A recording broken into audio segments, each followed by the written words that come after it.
Okay, this is November 2016, paper 1, question number 7. And it's a question on something that's a common technique, taking an equation and solving it by turning it into a quadratic equation. So what you're supposed to recognise here is that 4x, 4 to the x, is the same thing as 2 to the 2x, because 4 is 2 squared.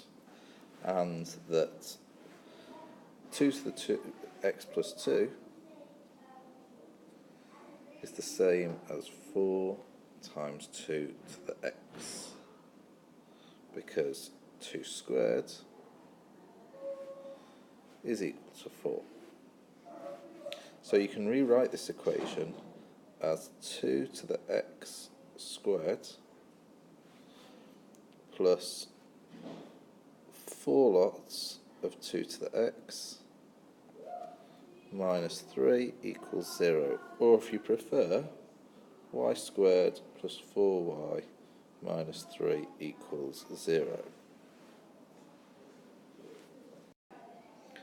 At a glance, you might want this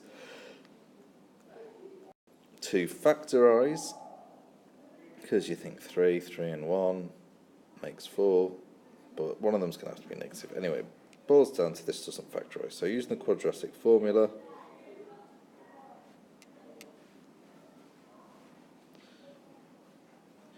and inside there, what do we have? 16 minus 4 times 3, which is 12, but it's negative, so it's plus.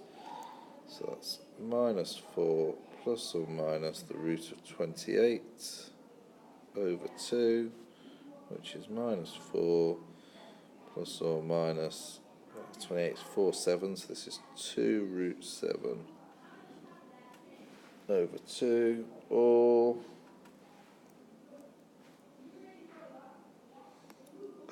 minus 2 plus or minus root 7, and that is y. Or, since we replaced 2 to the x with y, it's 2 to the x is equal to minus 2 plus or minus root 7.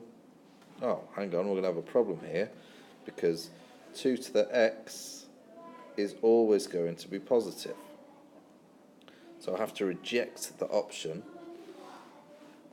that this could be negative, because if I do minus 2 minus root 7, that's obviously going to be a negative number. And I need to check that minus 2 plus root 7 is going to be positive. Does that make sense? Root 7 minus 2, is that okay? Well, root 7 is bigger than root 4, so that's bigger than 2, so this is going to be a positive number, so I can finish this off. Take logs. Maybe let's make life easy for ourselves and take log base 2.